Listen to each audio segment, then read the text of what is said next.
چرا مثلا یک کشوری میتونه به عنوان حملات پیشگیرانه به یک کشور دیگه حمله بکنه و غافلگیرش بکنه و اون رو در کمال عدم آمادگی ضربه های آنچنانی بهش بزنه؟ چرا مثلا یک کشوری مثل اسرائیل میتونه در زمانی که رهبران ایران در این فکرن که در حال مذاکره هستند، در حال گفتگو هستند برای تأمین منفعتهای خودشون، میاد حمله میکنه، اونم با برنامه ریزی همون کسی که داره باش مذاکره میکنه مثل آمریکا، و میان میزنن مثلا سران نظامی و علمی و کلی مردم دیگه رو قتل عام میکنن، نابود میکنن و میزنن ابزار نظامیش رو منهدم میکنن، حالا با هزار برنامه‌هایی که از قبل چیده بودن. چرا مثلا یک کشوری مثل ایران نباید اون آمادگی رو داشته باشه؟ این به این برمیگرده که یک کشوری مثل ایران نه در عمل بلکه در عکس العمل حرکت میکنه. چه فرقی بین عمل و عکس العمل؟ عمل اون چیزی که در محرکه و جواب آنن از جدا نبودن از محرکه همزمان در همون محرکه جواب رو متبلور میشه. به عبارت دیگر هیچ گونه فاصله و جدایی بین محرکه و جواب در حیطه عمل وجود نداره. اما عکس العمل چیه؟ عکس العمل نشون میده که بین اون چیزی که محرکه تلقی میشه و اون چیزی که جواب تلقی میشه کاملا یک جدایی و فاصله وجود داره. علت ضرب پذیری یک طرف در مقابل طرف دیگر در همین فاصله هستش. همین فاصله ای که موجب میشه عملی موجب نشه، به اصطلاح عمل رو نفی میکنه و عکس العمل رو به عنوان عمل در باورهای خودش جستجو میکنه و اون عکس العمل رو در اون فاصله زمانی و در اون جدایی عمل میدونه. این ضرب پذیریه. این ضرب پذیریه. پرسش این که چه باید کرد در حیطه باورهای انسانی، این پرسش خودش در عکس العمل زاییده میشه. این پرسش که چه باید کرد از این باور میاد که اون چیزی که الان باید باشه نیست، اون عملی که باید الان باشه وجود نداره و در یک جدایی و در یک فاصله در زمان و مکان این پرسش باید خودش رو جای عمل بنشونه. یعنی پرسش در واقع یک خودفریبیه. پرسش یک سرابه. پرسش یک توهمیه که خودش رو جایگزین عملی میکنه که بیوقفه در محرکه و جواب هستش. پس اینکه چرا در تمامی تاریخ همواره ما در این پرسش حرکت میکنیم که چه باید کرد، نشون میده که تاریخ ما یک تاریخ درجازنی هستش.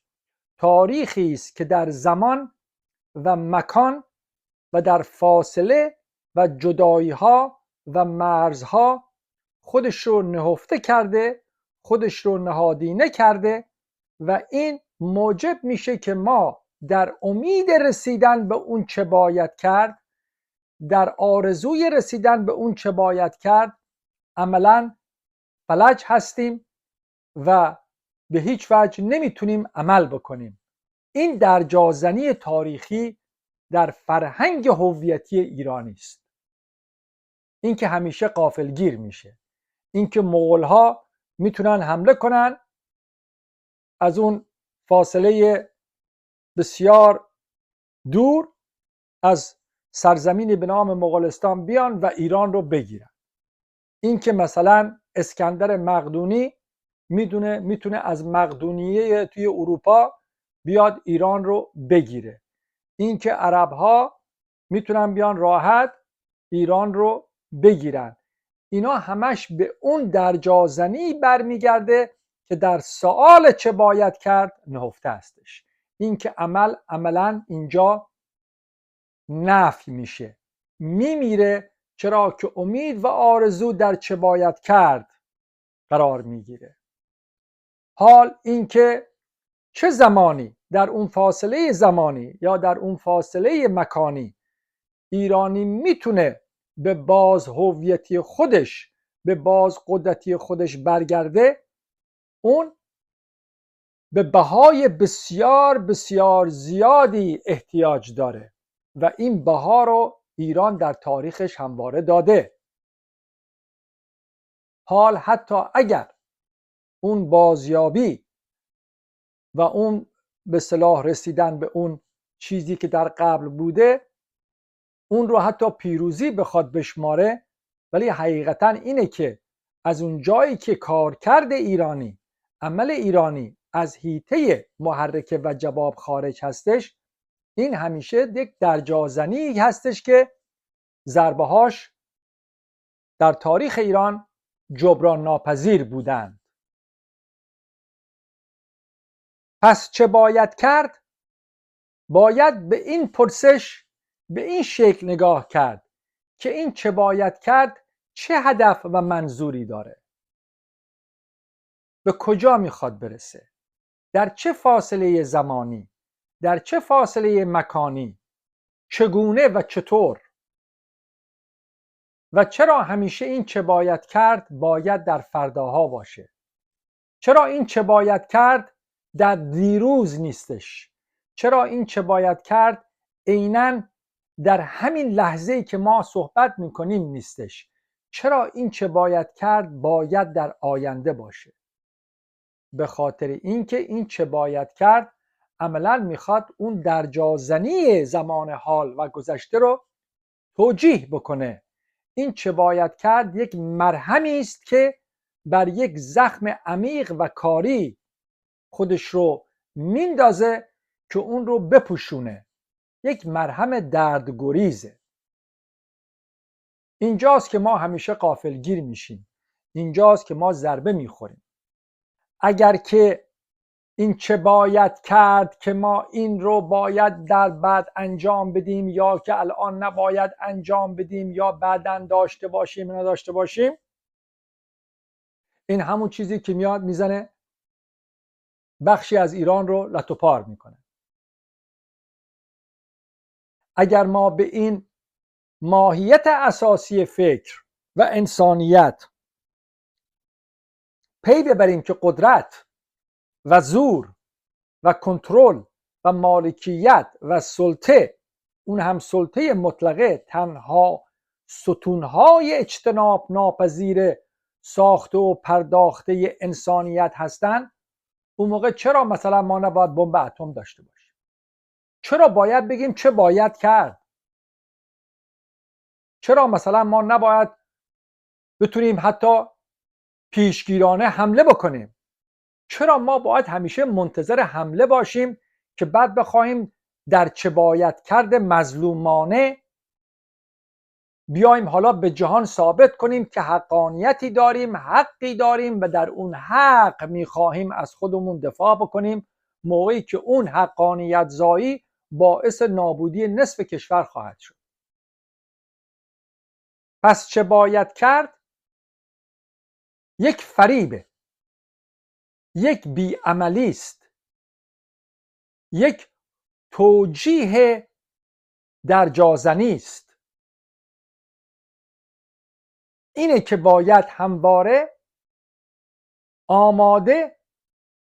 آماده مبارزه، جنگ، حمله و دفاع بود و این رو نباید منتظر بود که دیگری بخواد این قصر رو از خودش نشون بده. نه، شما وقتی در جنگ هستی شما نمیگی حالا ما صبر کنیم مغول‌ها حمله بکنن، مثلا بزنن چند صد هزار ایرانی رو بکشند که بعد ما در این مظلومیت بگیم حالا مغول‌ها به ما تجاوز کردن و ناحق بودن و بد بودن.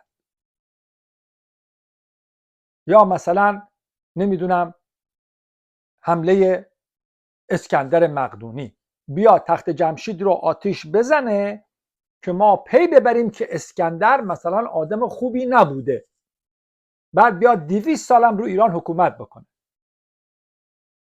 یا مثلا نمیدونم اعراب حمله بکنن، این کار بکنن، اون کار بکنن که ما حالا پی ببریم که اون حملهشون مثلا نمیدونم ناحق بوده، ناجوان مردانه بوده، حالا ما باید مبارزه بکنیم.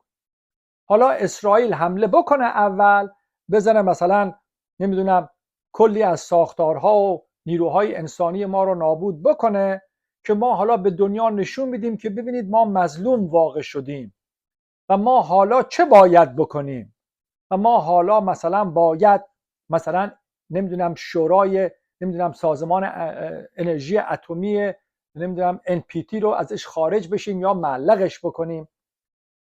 بعد از اینکه چه میگن نمیدونم نوشدارو بعد از مرگ سهراب هم چیزی میگن که حالا که مثلا اومدن چیزای اتمی ما رو بمباران کردن و نابود کردن، حالا ما تعلیقش بکنیم. نه، این همه برمیگرده به همون سوال خودفریبانه چه باید کرد. این چه باید کرد هاست که همه این مصیبت ها رو موجب شده و باید در گذشته این کار انجام میشد در محرکه و جواب. محرکه و جواب چیه؟ محرکه و جواب اصالت انسانیت در قلدری، در قدرت و زور و کنترل و مالکیت و سلطه و اون سلطه کامل هستش. اونجاست که باید عمل انجام بشه، نه اینکه ما خودمون فریب بدیم در این درجازنی که اول صبر کنیم چه کار میکنن بعد بگیم چه باید کرد. و همیشه همین وراجی هم همیشه هست. تمام تاریخ ایران مملو از وراجی و وهم و گفتگوها و تفسیرها و نمیدونم به قول خودشون تدبیرهایی است که باید در آینده انجام بشه بعد از که ضربه کاری کاملا خورده شده. نه، باید بمب اتم رو همون اوایل میساختین، تست میکردین، باید همون موقع از اون NPT خارج میشدید، باید همون موقع نیروی دفاعی قوی در نه تنها دفاع در حمله استفاده میکردید، باید موشکا رو میزدید، نباید منتظر وعده نمیدونم صادق 2 و 3 و 4 و 5 و 6 باشید. باید قدرت و زور رو در محرکه و جواب نشون میدادید، عمل میکردید تا اینکه به این سوال چه باید کرد احتیاجی نبود که برسید.